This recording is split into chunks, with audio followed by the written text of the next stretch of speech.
हो जाएगी तो मोह का अर्थ है विवेका विवेक ज्ञान रहितत्वम मोहत्वम।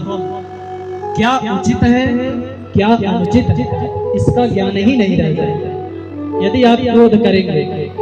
और क्रोधावस्था में प्रायः ऐसा होता भी, आप सब अनुभव करिए, क्रोध जब आता है तो अब क्या करना चाहिए, किससे बोल रहे हैं, क्या बोल रहे हैं, इन सब का विवेक ही नहीं रह जाता। उस समय बोल दिए जो होना है, बाद में उसका परिणाम क्या होगा वो समय बताता है। तो क्रोधात् भवति सम्मोहः, सम्मोहात् स्मृति विभ्रमा, स्मरण शक्ति कमजोर हो जाती है क्रोध करने से, आपकी स्मरण शक्ति कमजोर पड़ जाएगी। क्या करना था क्या कर दिए ये स्मृति ही भूल जाएगी, किससे क्या बोलना था क्या बोल दिए, ये त्रुटियां उत्पन्न हो जाती है। यह अज्ञान के कारण होता है। और स्मृति भ्रंशात् बुद्धि नाशः, और जब स्मरण शक्ति आपकी क्षीण हो जाएगी तो बुद्धि का नाश हो जाता है। बुद्धि का नाश निश्चयात्मिका बुद्धि, जिसके द्वारा हम किसी वस्तु का विचार करते हैं, वो विचार क्षमता ही खत्म हो जाती है क्रोध करने से। ध्यान दीजिए, क्रोध ही क्रोध सकन व्याधिन कर मूला। जिस प्रकार गोस्वामी तुलसीदास जी क्रोध को सभी व्याधियों का मूल बता रहे हैं। अब देखिए कैसे मूल है। जिस प्रकार छोटा सा पौधा लगाए, उसके बाद उसमें से एक शाखा निकली, फिर उस शाखा में से दूसरी शाखा निकली, दूसरी से तीसरी निकलती, उसी प्रकार आप थोड़ा सा क्रोध करेंगे, क्रोधात् भवति सम्मोहः, सम्मोह से क्रोध से दूसरी शाखा आपका मोह निकलेगा। विवेक क्या उचित है क्या अनुचित है इसका ज्ञान ही नहीं रह जाएगा। ये क्रोध की शाखाएं हैं, क्रोध रूपी वृक्ष है। इस वृक्ष को देखिए जिस प्रकार से निकला हुआ है और कई शाखाएं इसमें से गई हुई हैं, ठीक इसी प्रकार से क्रोध से भी ऐसी शाखाएं उत्पन्न होती हैं और वह मनुष्य का विनाश कर देते हैं। स्मृति भ्रंशात् बुद्धिनाशः, और बुद्धिनाशात् प्रणश्यति, बुद्धि का नाश हो जाने से मनुष्य किसी लायक नहीं रहता। तो यह अज्ञान के कारण होता है। और हम गृहस्थ आश्रम में यदि है तो गृहस्थ आश्रम में ज्ञान युक्त होना आवश्यक है। गृहस्थ आश्रम में अज्ञान की इतनी भी मात्रा की आवश्यकता नहीं है, क्योंकि हमें हमारे हमसे छोटे भी लोग घर में हैं, हमारे बराबर भी घर में हैं और हमारे बड़े भी हैं। तो हमें छोटे के साथ कैसा व्यवहार करना है, बराबर के साथ कैसा व्यवहार करना है और बड़ों के साथ कैसा व्यवहार करना है, यह सब श्रीमद् भागवत कथा ज्ञान यज्ञ से प्राप्त होगा। इसीलिए इसका नाम ज्ञान यज्ञ है। यह यज्ञ है। अन्य यज्ञों में जिस प्रकार से इंद्राय स्वाहा इत्यादि प्रकार से सभी के लिए संतुष्ट किया जाता है, इस ज्ञान यज्ञ में ज्ञान के द्वारा अज्ञानियों को संतुष्ट किया जाता है। तो कलयुग के दोषों को देखते हुए व्यास जी विचार करते हैं। तो इस कथा का प्रारंभ एक बार नैमिषारण्य तीर्थ में सूत इत्यादि ऋषिगण विचार कर ही रहे थे और इस विचार से ब्रह्मलोक में जाते हैं। और ब्रह्मलोक में जाकर के ब्रह्मा जी से प्रार्थना करते हैं कि हे ब्रह्मदेव, कलयुग आ रहा है और कलयुग में मर्त्य लोके जनाः सर्वे नाना क्लेश समन्विताः। मृत्यु लोक में जितने भी जीव हैं वो तरह तरह के क्लेशों से युक्त हो जाएंगे। तो आप कृपा करिए कोई ऐसा उपाय बताइए, केवल आप हमें स्थान बताइए कि जहाँ पर हम कुछ ऐसा सत्संग कर सके जिसके द्वारा कलिकाल में जो जीव है वो उस ज्ञान यज्ञ के द्वारा अपनी अज्ञानता को मिटा सके। देखिए, विचार करने योग्य बहुत बड़ी बात है। ज्ञान और अज्ञान ये दो शब्द हैं, और यदि इस पर आप विचार कर लिए तो घर में आपके 100% कह रहे हैं। यदि ज्ञान और अज्ञान पर आप विचार कर लिए तो गृहस्थ जीवन एकदम सुखमय चलेगा। ये आप विचार करके देखिए। और कथा श्रवण के लिए यहाँ पर श्रवणम सबसे पहली भक्ति बताई गई है कि श्रवण करिए, ध्यान से सुनेंगे तभी आप विचार कर सकते हैं। किसी भी विषय पर विचार करना हो तो ध्यान से उस विषय को सुनना पड़ेगा। तो यह ज्ञान यज्ञ का प्रारंभ जो है, इस ज्ञान यज्ञ में आपको ज्ञान ही प्राप्त होगा और उस ज्ञान के द्वारा हमारे अंदर अज्ञानता क्या क्या छिपा हुआ है, उस अज्ञानता का नाश करना ही प्रयोजन है। तभी जाकर के इस कथा का श्रवण लाभ आप सब प्राप्त कर सकते हैं। नहीं तो 7 दिवसीय कथा है, गा बजा करके 7 दिवसीय कथा को पूर्ण किया जा सकता है। लेकिन इस कथा का आयोजन बहुत शीघ्र नहीं होता। विवाहे यादृशम वित्तम तादृशम परिकल्पयेत्। जिस प्रकार से कन्या के विवाह में खर्चा का अनुमान होता है, उस प्रकार से एक कथा का अनुमान करके तब कथा प्रारंभ किया जाता है। जितनी खर्चा आप विचार करते हैं कि इस लड़की की शादी है, ये करना है, वो करना है, ठीक उसी प्रकार से खर्चा का अनुमान करके ही कुछ प्रोग्राम किया जा रहा है। व्यास मंच बनवाना है, टेंट है, खाने पीने की व्यवस्था, 7 दिन की साउंड की व्यवस्था, ये सब किसी वैवाहिक कार्यक्रम से कम है क्या? कम है?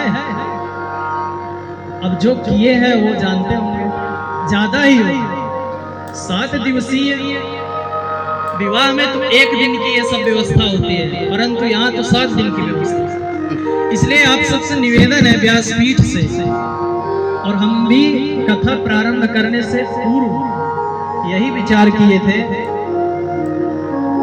कि जो भी व्यासपीठ हमें प्राप्त होगा, वहां से जो उचित है हम उस चीज को कहेंगे। और आप सबका ही यही कर्तव्य है कि आपके लिए जो उचित हो उसको आप ग्रहण करिए और उस पर विचार करिए। श्रोतव्यः मंतव्यः निदिध्यासितव्यश्च। श्रुति कहती है कि किसी भी विषय को पहले सुनिए, उसके बाद उस विषय का मनन करिए, उस पर विचार करिए कि हम आज सुने क्या और उस सुनने से लाभ क्या मिल रहा है। यहाँ आए हैं, समय दे रहे हैं, उसका लाभ क्या है? हम व्यासपीठ से कह रहे हैं, इसका लाभ क्या है? चलिए एक क्षण के लिए मान लीजिए अगर हम इस प्रश्न को कर रहे हैं आप लोगों से, तो आप लोग के मन में आएगा कि आप व्यासपीठ से कह रहे हैं तो आपको धन का लाभ है।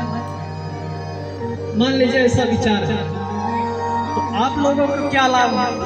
आप लोगों को ये जो ज्ञान प्राप्त हो रहा है, यह ज्ञान इसी जन्म का नहीं, जन्म जन्मांतर के जो पाप हमारे अंदर भरे हुए हैं, उस पाप को नाश करने वाली है ये कथा। अज्ञान ध्वांत विध्वंस कोटि सूर्य समप्रभा। हमारे अंदर जो अज्ञानता रूपी अंधकार छिपा हुआ है, उस अंधकार को मिटाने के लिए यह कथा एक सूर्य के बराबर नहीं है।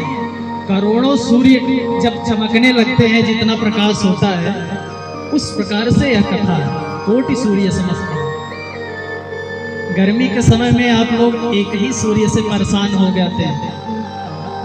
एक सूर्य के तेज से गर्मी में सब लोग परेशान हो जाते हैं, और हुए थे कि नहीं? गर्मी में जब सूर्य भगवान के प्रकाश से सब परेशान थे। लेकिन यह जो श्रीमद् भागवत रूपी कथा है, यह करोड़ों सूर्य के समान है। लेकिन यह ताप देने वाली कथा नहीं है कि परेशान करने वाली, यह चंद्रमा के प्रकाश के समान है। तेज सूर्य का भले से, लेकिन शीतलता चंद्रमा की तरह, कि जिस प्रकार से पूर्णिमा की रात्रि में चंद्रमा का प्रकाश शीतलता देने वाला होता, उसी प्रकार से यह कथा हमारे अंदर करोड़ों जन्मों के जो पाप बैठे हुए हैं, उस पाप को नाश करना।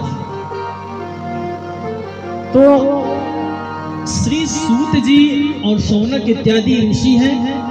अपने मन में आप लोग विचार करिए तब जाकर के यह कथा का प्रारंभ आप सब समझ सकते हैं। सूत जी हैं, हमारे तरह जिस प्रकार से हम और आप बैठे हैं, इसी प्रकार से आप कल्पना करिए, तभी जाकर के कथा समझ में आए, नहीं तो कहानी जैसा लगेगा। हाँ, कहानी महाराज यहाँ से बोल रहे हैं और कहानी हम भी सुन रहे हैं। यह कहानी नहीं है, यह मनुष्यों के जीवन को किस प्रकार से सुधारा जाए इसका उदाहरण है। और जो भी ऋषि महर्षि कथा कहते हैं वो अपने लिए नहीं करते हैं, आने वाले जीवों के लिए करते हैं। इसीलिए हम लोग पितृ ऋण से बंधन में आ जाते हैं, पितृ ऋण के बंधन में होते हैं। इसीलिए जो आज पितरों को निमित्त मान करके यह कार्यक्रम किया जा रहा है, वो किस लिए? क्योंकि उनका ऋण है हमारे और हमें उनका ऋण देना ही देना है। नहीं देंगे तो वो लेंगे, वो जबरदस्ती लेंगे। भगवान आपकी भावनाओं से प्रसन्न हो सकते हैं, पितर आपकी भावनाओं से प्रसन्न नहीं है कि हाँ मन आया एक फूल चढ़ा दे बस पितर खुश हो गए, ऐसा नहीं है। उनके लिए जो विधि विधान है वो आपको करना पड़ेगा। और हम लोग 3 ऋणों से बंधे होते हैं, वो ऋण आप लोग जानते हो। कौन कौन सा ऋण? देव ऋण। पहला ऋण क्या है? देव ऋण। देवता की कृपा जो हमारे ऊपर हुई है उसका ऋण। अब विचार करिए कि देवता का ऋण क्या है? देवता हमारे ऊपर क्या उपकार किए? हम तो कभी देखे ही नहीं कि कोई देवता आकर के हमें गड्डी पकड़ा के चले गए। तो हम देवता की कृपा कैसे माने कि देवता हमारे ऊपर कृपा किए? कैसे उनका ऋण माने? तो उनका ऋण समझने के लिए हमें ध्यान दीजिएगा। जिस प्रकार जब बछड़े का जन्म होता है तो जिस शरीर को यदि आप देखेंगे, इस शरीर में रक्त मज्जा वसा मांसान यस्के मैदान से 7 धातुओं से मिलकर के यह शरीर बना हुआ है।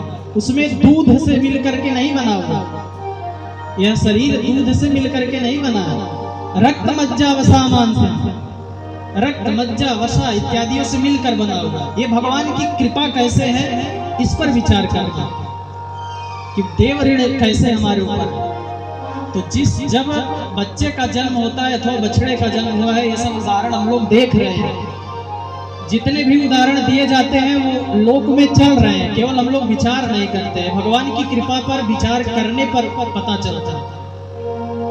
अब यही विचार करिए भगवान की कृपा कैसे, कि जिस शरीर में दूध का कहीं स्थान ही नहीं है, उस शरीर में जब छोटा बच्चा होता है तो कहां से मां के स्तन में दूध का स्थान आ जाता है। बछड़ा होता है तो गौ के स्तन में कहां से दूध का निर्माण हो जाता है, उसके भरण पोषण के लिए। यह भगवान की कृपा से, इसको भगवान का ऋण समझना चाहिए। और सबसे प्रथम आहार हमारे जो ये शरीर इतना बड़ा दिख रहा है, आप सब अपने आप शरीर को देखिए। यह इतना बड़ा शरीर किसी के बल पर नहीं हुआ कि कोई खिला खिला के बड़ा। सर्वप्रथम दुग्ध का ही आहार सबसे प्रथम आहार है। और वह दुग्ध का आहार जो उत्पन्न हुआ है वो भगवान की कृपा से ही उत्पन्न हुआ है। इसलिए भगवान का ऋण हमारे ऊपर है। कहते हैं ना कि दूध का कर्ज निभाना, मेरे दूध का कर्ज निभाना, बड़ा सुंदर पद है। तो यही दूध का कर्ज है जो भगवान का कर्ज है। ये पहला भगवान का कर्ज का विषय। दूसरा है कि हमारे पास नेत्र मिले हैं भगवान की कृपा से। अभी एक आंख लगवाने जाइए तो उसका रेट क्या बताएंगे डॉक्टर सर, वो सब जानते हैं। लेकिन यह नेत्र भगवान की कृपा से प्राप्त हुआ है, फ्री में प्राप्त हुआ है, कोई दाम नहीं लगा। श्रोत्रेंद्रिय कान का छिद्र भी कुछ हो जाए, थोड़ा सा नहीं सुन पा रहे हैं, जाइए इलाज कराने, तो उसी इलाज में आपका कितना धन व्यय हो जाए। लेकिन वह श्रोत्र इंद्रिय भगवान हमें निःशुल्क में दिए। ये भगवान का ऋण है। तो भगवान के ऋण के विषय में यदि विचार करेंगे तब जाकर के समझ में आएगा कि भगवान की कृपा कितनी हमारे ऊपर है। इतने बड़े परिवार को लेकर के एक व्यक्ति चलता है और कैसे चल रहा है वह भी यदि विचार करें तो उसमें भी भगवान की ही कृपा दिखती है।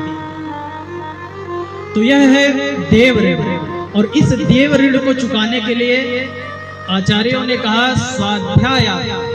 स्वाध्यायो अध्येतव्य, स्वाध्याय करना। स्वाध्याय करने का अर्थ भगवान के विषय में चिंतन करिए, उनको धन्यवाद दीजिए कि भगवान आपकी कृपा से जो कुछ भी है आपका चल रहा है, आपके तेरा तुझको अर्पण, क्या लागे मेरा। आप ही करने कराने वाले हैं, और बचपन से लेकर के आज तक आप ही के द्वारा यह जीव चल रहा है, और आप भी, आपके हाथों में असर है। अब सौंप दिया इस जीवन का सब भार तुम्हारे हाथों में। तो भगवान का यह ऋण है, और भगवान के को धन्यवाद ज्ञापन करते हुए भगवान का ऋण चुकाना चाहिए। और यही है भगवान के ऋण की मुक्ति। सत्संग कराइए, जो भी है, आवश्यक नहीं है धन से ही सेवा की जाती है, सेवा शरीर से भी की जाती है। मनसा वाचा कर्मणा, मन से भी सेवा होती है। कोई यदि कुछ कर रहा है उसके हाँ में हाँ आप मिला दीजिए, उसके अनुकूल बन जाइए, ये भी सेवा है। शारीरिक सेवा, कुछ कार्य हो रहा है उसमें भी आप नहीं धन दे पा रहे हैं तो जरूरी नहीं है धन से ही सेवा, आप जाकर के कुछ कार्य करवा लीजिए, ये भी सेवा है। नहीं समय दे पा रहे हैं, आप कहीं व्यस्त हैं, नहीं समय दे पा रहे हैं, तो जो भी आपके पास में रुपया है, 1 रुपया, 5, 10, 1000, 500, जो भी, उसको दे करके भी आप सेवा कर सकते हैं। तो यह है देव ऋण से मुक्ति का मार्ग। पितृ ऋण यही है कि पितर लोग हमारे, उनके देख रेख में हम लोग बड़े होते हैं, उनके कंधों पर हम घूमते टहलते हैं, उनके लाड प्यार से हम पलते बढ़ते हैं। और यदि वृद्धावस्था में यदि उनके ऊपर न कृपा की जाए तो यह हमारा ऋण से बंधन होना कहा जाता है। कि जो माँ बाप जब हम छोटे रहते हैं तो हमारे लिए वो वाहन जैसे भी बन जाते हैं, आपकी हर इच्छा पूर्ण करने के लिए वो तैयार है, और उन्हीं वही माँ बाप वृद्धावस्था में वो बच्चे जैसे हो जाते हैं, उनको उठाना पड़ता है, उनको चलाना पड़ता है। तो पुत्र का भी पूर्ण रूप से कर्तव्य होता है कि जिस प्रकार से हमारे माँ बाप ने हमें बचपन में चलाया, खाना सिखाया, घूमना टहलना सिखाया, लोगों से पहचान कराई, हित अहित का ज्ञान कराया, और आज वो वृद्धावस्था में चेतना शून्य हो रहे हैं, वो भी नहीं समझ पा रहे हैं पानी कहाँ से लेना है, वो क्या से लेना है, उनकी भी वृद्धावस्था हो रही है।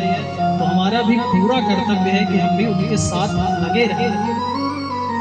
एक माँ होती है, बच्चा यदि वहाँ लेटा हुआ है तो माँ कार्य कर रही है, लेकिन उसकी दृष्टि हमेशा बच्चे पर है, कहीं वो गिर न जाए, कहीं वो रोने न लगे।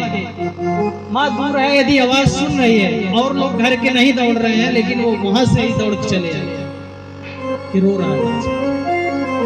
तो यही सब हमारे पितृ ऋण है। और पितृ ऋण से मुक्ति, जब पुत्र धार्मिक कार्यों में लगा रहता है तब पितर भी प्रसन्न होते हैं और उस घर की वृद्धि करते हैं, संतान सुख, संपत्ति सुख इत्यादियों में वृद्धि करते हैं। सदैव प्रसन्नता का वातावरण घर में बना होता है, कलह नहीं होता। अब कलह यही है कि घरों में जो प्रायः यह इधर उधर मन मुटाव होने की संभावना बनती है, उसमें ये सब भी कहीं न कहीं कारण होते हैं। इसलिए मिल करके जो भी है सत्संग में आइए, सत्संग में आ करके बैठिए, और यहाँ से जो भी बात बताई जा रही है उसका मनन करिए। चलिए किसी बात की वजह से हमारे बड़ों से, हमारे छोटों से मन मुटाव हो भी गया है, तो कथा सुनने से आपके अंदर ऐसी भावना आ जाएगी कि आप सभी बैर को त्याग करके आप स्वयं जा करके बड़े भाई जिस प्रकार से जो है उससे व्यवहार करना प्रारंभ कर देंगे। ये कथा की महिमा है, इसमें तनिक भी संदेह नहीं है। और इसमें ऐसे ऐसे उदाहरण भरे पड़े हैं, ऐसा नहीं है कि हम अपने मन से कर रहे हैं, अपने मन से नहीं कर रहे। ये कथाओं में ऐसे ऐसे उदाहरण को जान करके रखा जाता है। कलयुग के दोष जिनके जिनके जीवन में प्रवेश कर चुका है उनके जीवन की स्थिति को कथाओं में रखा जाता है कि उनके जीवन में कैसे सुधार आ गया, जहां हम कभी विचार ही नहीं कर सकते कि हमारे परिवार में कभी सुधार तो नहीं हो सकता है, सुधरने का मौका ही नहीं है, जिससे हम उम्मीद ही छोड़ चुके हैं कि अरे ये कभी सुधरेंगे। लेकिन इस कथा में, कथा के श्रवण से इतना तो अवश्य लाभ है कि ये जो भावना बनी रहती है कि ये सुधरने वाले नहीं है, वो अवश्य ही मति परिवर्तन हो जाती है, ये निश्चय है। तो इस विचार से देव ऋण और पितृ ऋण, और तृतीय होता है मनुष्य ऋण। मनुष्य ऋण का परस्पर जो एक दूसरे का सहायता करना, यह मनुष्य ऋण। हम आपके लिए खड़े हैं, कल के दिन आप हमारे लिए खड़े होइए, और नहीं खड़े हो रहे हैं तो इसका दोष हो, चालाकी दिखाएंगे तो आप दोष से ग्रसित। मनुस्मृति में महाराज मनु कहते हैं ऋणत्रयम् अपाकृत्य मनोमोक्षे निवेशयेत्। महाराज मनु कहते हैं कि जब तक आप तीनों ऋणों से मुक्त नहीं हो जाते, तब तक आप मुक्ति की तरफ नहीं बढ़ सकते, यह निश्चय है। इसलिए ऋणत्रयम् अपाकृत्य, देव ऋण, पितृ ऋण और मनुष्य ऋण से मुक्त होकर के ही आप मुक्ति की तरफ जाएंगे। तो इस प्रकार से सूत जी और शौनक इत्यादि ऋषिगण विचार करते हुए ब्रह्मलोक में जाते हैं। कहाँ जाते हैं? कहाँ जाते हैं? ब्रह्मलोक में जाते हैं। वहाँ ब्रह्मा जी बैठे हुए हैं और ऋषिगण आकर के उपस्थित होते हैं, प्रार्थना करते हैं ब्रह्मा जी से। कहते हैं कि महाराज कलयुग आ रहा है, अब कोई ऐसा स्थान बताइए जहाँ जा करके हम लोग कीर्तन सत्संग कर सकें।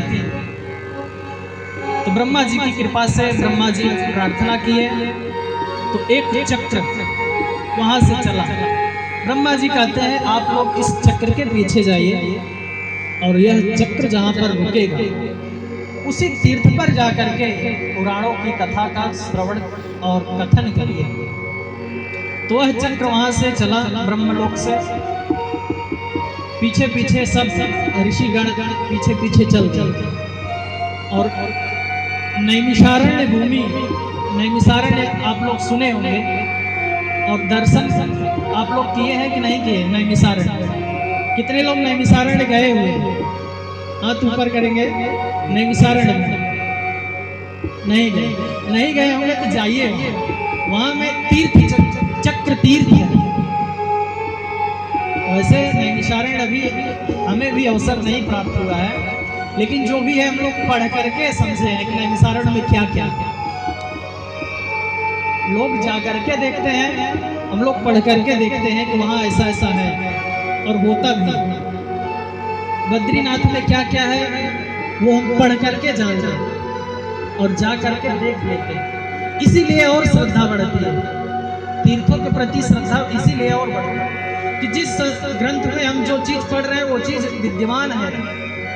इसीलिए आचार्यों ने कहा स्वाध्यायान मां प्रमदितव्यः, स्वाध्याय से प्रमाद मत करिए, प्रतिदिन कुछ न कुछ धार्मिक ग्रंथों का अध्ययन करिए। रामायण को पढ़िए, भागवत को पढ़िए, श्रीमद् भगवद गीता जी को पढ़िए, मनुस्मृति को पढ़िए, तब जाकर के धीरे धीरे जब करेंगे तब जाकर के हमारे तीर्थों का महत्व, हमारे गुरुओं का महत्व, माँ बाप का महत्व, ये सब तब जाकर के समझ में आता है। तो शौनकादिक ऋषि चक्र के पीछे पीछे चलते हैं और उसी पावन नैमिषारण्य भूमि में वह चक्र जाकर के स्थिर हो जाता है।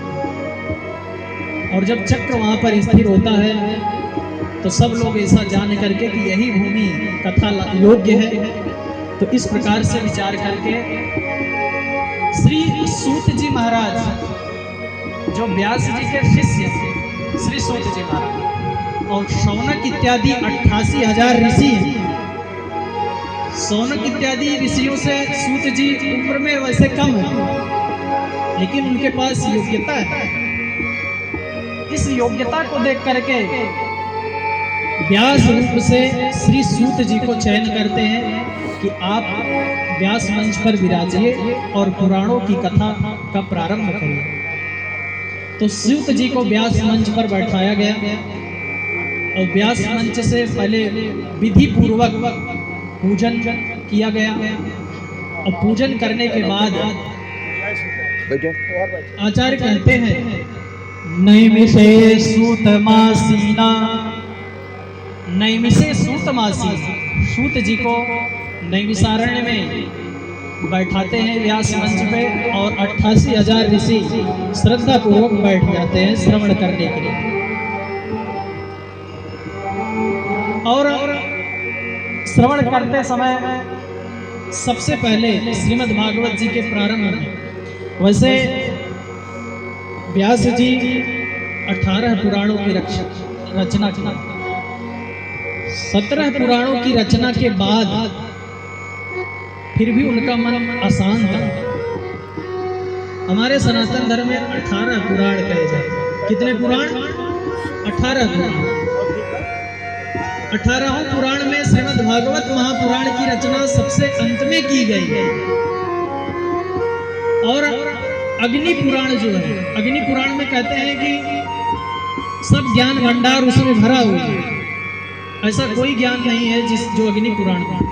वैसे हर पुराण में हर प्रकार के ज्ञान भरे हैं, लेकिन अग्नि पुराण ऐसा ग्रंथ है जिसमें आप हर चाहे वो गृहस्थ संबंधित लीजिए, चाहे वो जिस प्रकार से जिस लाइन की, हर प्रकार का ज्ञान अग्नि पुराण में।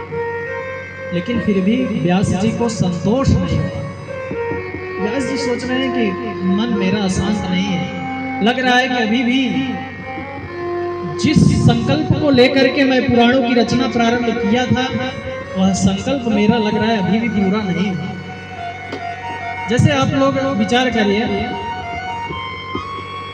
आप अगर घर का निर्माण करवाते हैं तो आप घर का निर्माण तो करवा लेंगे,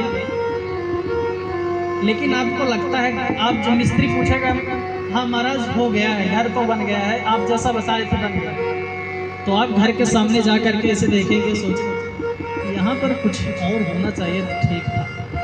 संतुष्टि नहीं है। ऐसा होता है कि नहीं?